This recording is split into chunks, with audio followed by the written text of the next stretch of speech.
여러분 안녕하세요. 오늘 이렇게 여러분들과 좀 어색한 만남을 하게 됩니다. 지금 온 나라가 코로나 바이러스 때문에 많이 힘들어하고 이제 예배도 함께 드릴 수가 없는 상황이 있습니다. 이럴 때일수록 우리가 더욱더 힘을 내고 또 기도하면서 빨리 다시 만나서 함께 예배할 수 있는 그날을 위해서 기도할 수 있어야 되겠습니다. 자, 오늘 이렇게 여러분들과 영상으로나 이렇게 말씀을 나누고자 하는데요. 오늘 말씀은 누가복음 15장 21절에서 24절까지 말씀입니다. 제가 여러분들에게 성경 말씀도 보내줄 테니까 그 말씀 보면서 함께 읽으셨으면 좋겠습니다. 제가 읽어드릴게요. 누가복음 15장 21절 말씀입니다. 아들이 이르되 아버지 내가 하늘과 아버지께 죄를 지었사오니 지금부터는 아버지의 아들이라 일컬음을 감당하지 못하겠나이다 하나 아버지는 종들에게 이르되 제일 좋은 옷을 내어다가 입히고 손에 가락지를 끼우고 발에 신을 신기라.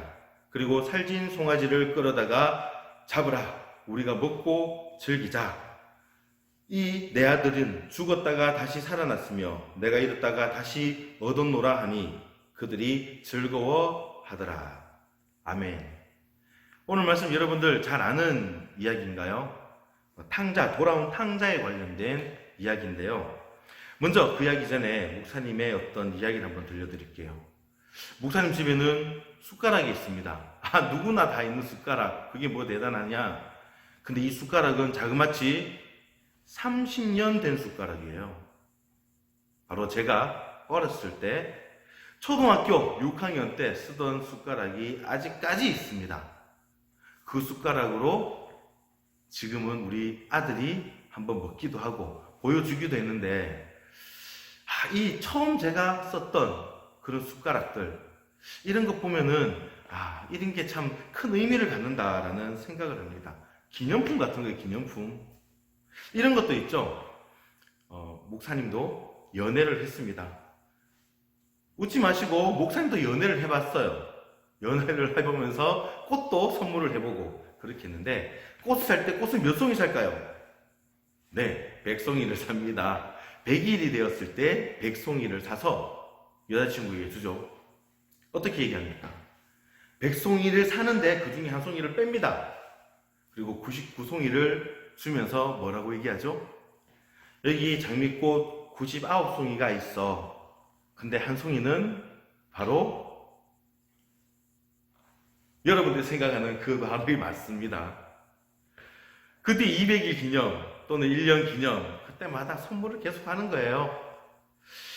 자, 백송이꽃 닭살 돋는 그런 멘트를 하면서 선물을 주는데 여러분들은 어떤 물건에 어떤 의미를 주면서 그렇게 살아갑니까?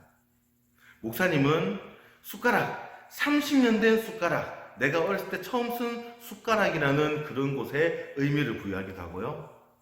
꽃을 선물할 때는 마지막 한 송이는 바로 너라고 그렇게 의미를 부여할 때가 있습니다. 여러분들은 어떤 물건이나 날짜에 의미를 부여합니까? 다 똑같은 옷이지만 그 옷을 누가 사주느냐 달라지겠죠? 같은 음식을 먹지만은 누구와 함께 먹느냐, 또 무엇을 먹느냐, 얼마짜리를 먹느냐, 뭐 이런저런 부분에 의미를 부여할 수가 있습니다. 이렇게 우리는요, 날짜 또는 어떤 소유물에 대해서 의미를 부여하고 살아갑니다. 오늘 말씀은 우리가 의미를 부여할 때 정말 어디에 큰 의미를 부여해야 되는가? 이런 일에는 어떤 의미를 부여해야 되는가? 저런 일에는 어떤 의미를 부여해야 되는가? 어떻게 살아가야 되는지 가르쳐 주고 있습니다. 탕자 이야기 여러분 잘 알고 계시죠? 집에 형제가 있는데 이 둘째 동생이 나는 빨리 사회생활하고 싶다. 아버지 저에게 주실 유산 빨리 남겨주세요. 그러면서 받아가지고 온 나라를 여행하면서 흥청망청 다 써버리고 맙니다. 그리고 어떻게 되나요? 빈털터리가 되고 나중에는 돼지들이 먹는 열매까지 먹는 정도의 극박한 그런 거의 밑바닥 인생까지 살아가게 됩니다. 아버지의 집에서 떠나 나온 지 많은 시간이 흘렀을 거예요. 짧게는 한두 달, 길게는 1, 2년의 세월, 그렇게 될 수도 있을 겁니다. 그런데 본문에, 오늘 말씀에 보면은 어디에도 이 탕자가 몇 년 동안, 몇 달 동안 이런 생활을 했다라는 기록은 나와 있지 않아요. 이 이야기는 예수님께서 비유로 들려주신 말씀입니다. 그러니까 예수님께서는 이 비유를 말씀하실 때 예수님은 허랑방탕하며 흘러간 시간에 대해서는 특별하게 의미를 부여하지 않고 있다는 것을 알 수 있습니다. 예수님께서 이 말씀을 비유를 해주실 때에 너희들은 살아가면서 허랑방탕한 생활하면 안 돼. 몇 년 동안 이렇게 지낼 수는 없어. 그런 거를 말씀하시는 게 아니에요. 시간은 그렇게 중요하지 않습니다. 지금 여기에서는. 탕자는 이제 어떻습니까? 다 쓰고 빈털터리가 되고 있는 상황에서 내가 언제 돌아가야 되겠다. 거기에 의미를 두지 않고 단지 아버지 집에 돌아가야 되겠다라는 것에 의미를 두고 있습니다. 아버지는 이 아들이 몇 년 만에 돌아왔구나, 몇 달 만에 돌아왔구나, 거기에 의미를 두지 않고 집으로 돌아왔다라는 데 의미를 부여하고 있습니다.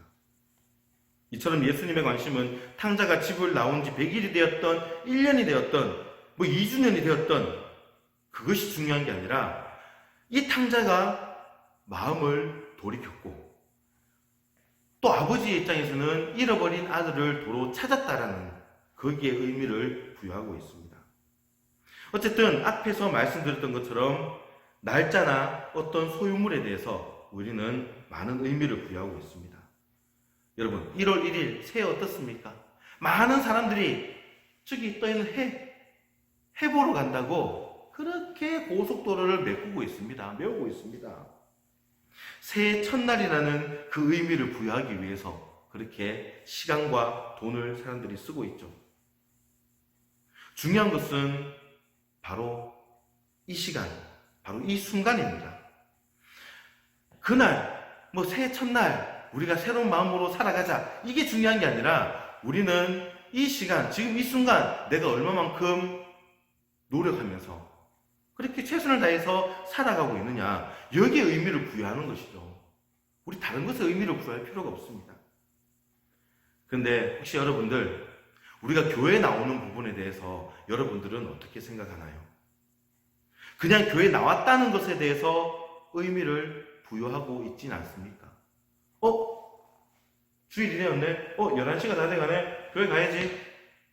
그냥 교회 나왔다. 여기만 의미를 부여하고 있습니까? 여러분, 교회 나오면 다 천국 가는 걸까요? 교회 가면은 내가 안 되는 일도 다 해결이 되는 걸까요? 교회 나온다고 다 천국 갈 수 있는 것은 아닙니다. 우리는 순간순간 의미를 부여해서 이 순간에는 내가 온 마음을 모아서 하나님께 집중해서 예배를 드리고 또 학교에 가서는 하루하루 충실히 공부하며 사는 것, 그게 중요한 겁니다. 내가 교회 지금 나왔다, 학교에 그냥 갔다, 학교에 서 자고 있으면 어떻게 해요? 성적이 오르나요? 머리에 들어가는 게 있나? 없잖아요. 학교에 갔다고 해서 학교에 가는 것에 대해서 의미를 부여할 것이 아니라 학교에 가서 내가 얼마만큼 집중 있게 공부를 할 것인가.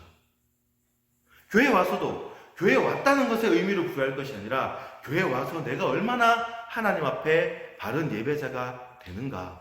거기에 의미를 우리는 부여해야 된다는 것입니다. 공부를 못하는 친구들 많이 있죠?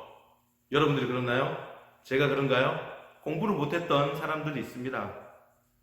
근데 그 사람들이 꼭 시험 기간 되면 가는 곳이 있습니다. 도서관이죠.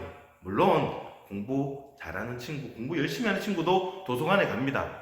근데 저같이 공부를 잘 못했던 사람들은 시험 치는 그 기간에 도서관에 갈 때 어떤 식으로 의미를 부여하죠? 이 시험 기간에 내가 딴 데 가지 않고 도서관에 갔다. 거기에 의미를 부여하는 거예요. 도서관에 가서 저는 뭐 하느냐? 열심히 왔으니까는 일단 밥을 먹어야 되겠다. 밥을 먹어요. 책을 펴니다. 조금 피곤한데 한숨만 자야지. 자고 일어나면은 주위가 깜깜합니다. 도서관에 왔다라는 것에 의미를 부여하는 거였어요. 근데 정말 공부를 잘하는 친구는 어떻습니까? 언제 어디에 내가 어디에 갔다라는 것에 의미를 부여하는 것이 아니라 평소에 늘 책을 가까이 하는, 그 책을 보면서 열심히 공부하는, 뭔가라도 깨닫겠다라는 그런 데 의미를 부여하는 학생들이 공부를 잘하는 것이죠. 말씀을 정리할게요. 공부 잘하고 잘 먹고 잘 사는 것, 친구를 잘 사귀는 것 정말로 중요합니다. 우리는 여기에 의미를 부여할 수가 있어요. 공부하기 위해서 학교를 간다, 학원을 간다, 좋은 친구 사귀기 위해서 이 친구 저 친구 다 만나본다. 물론 다 좋습니다. 날짜에도 의미를 부여할 수도 있습니다. 하지만 우리는 보다 중요한 것에 의미를 부여해야 돼요. 어떠한 날짜보다는 순간순간 그 순간에 열심히 성실하게 살아가는 그 일에 의미를 부여하고 공부보다 신앙에 더 큰 의미를 부여할 수 있어야 됩니다. 가치 있는 일에 의미를 부여할 수 있어야 됩니다. 특별히 우리가 주일날 교회에 나와서 예배를 드리는데 여러분들, 이제 우리는요 생각할 수 있어요. 우리는 이해할 수 있습니다. 여러분들 행동에 대해서 내가 왜 이렇게 해야 되는가 스스로가 판단할 수가 있습니다. 주일날 시간 보고 날짜 보고 교회만 옵니까? 여러분들에게는 주일날 교회 오는 것만 의미를 부여하면서 주일날 거룩하게 보냈다라고 생각하고 있습니까? 우리는 어떤 데 의미를 부여해야 될까요? 여러분들 생각해 봅시다. 나는 교회에 나오지만 교회에 나온 것 그 자체로만 의미를 부여하는 것이 아니라 이 시간에 멍 때리고 앉아있거나 딴 생각하고 있는 것이 아니라 하나님께서 기뻐하시는 그 모습으로 예배를 드리는데 거기에 의미를 두겠다라고 그렇게 생각할 수 있는 우리 알곡 고등부 친구들 될 수 있기를 소망합니다. 자, 온 나라가 많이 힘든 가운데 있습니다.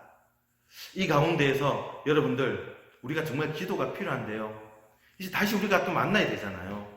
만나야 되는 그 날까지 우리가 기도할 때도 그저 내가 눈 감고 손 모으고 그냥 잠깐 기도하라니까 했다, 여기서만 의미를 부여하지 마시고 정말 기도하는 가운데에 하나님을 생각하면서 하나님의 뜻을 생각하면서 기도할 수 있기를 바랍니다. 우리의 삶의 모든 부분들이 정말 의미를 부여해야 될 곳에 정말 의미를 주면서 우리가 살아갈 수 있기를 소망합니다. 이제 앞으로 여러분들 만난 날을 기대하면서 저는 하루하루 기도할 때에 제가 그냥 손 모으고 눈 감고 있는 것으로만 의미를 부여하지 않고 정말 그 시간 동안에 여러분들 다시 만나게 해주세요. 다시 함께 예배 드릴 수 있게 해주세요. 이 예배 공간 얼마나 썰렁합니까? 여기 꽉 채워서 함께 예배할 수 있는 그 날에 대해서 의미를 두면서 오늘 말씀을 마칩니다. 기도하겠습니다. 하나님 감사합니다. 오늘 우리가 정말 어떤 곳에 의미를 부여해야 되는지 다시 한번 생각을 해봅니다. 교회에 나왔다는 것에 의미를 부여하는 것이 아니라 학교 갔다는 것에 대해서 의미를 부여하는 것이 아니라 교회에 와서는 정말 하나님 기뻐하시는 그 예배의 모습으로 나아간다는 데 의미를 찾고 학교에 가서도 그저 책상에 앉았다라는 것이 아니라 그 가운데서도 열심히 하나님의 영광을 위해서 공부한다라는 것에 의미를 부여할 수 있는 우리 모든 학생들 되도록 인도하여 주시옵소서.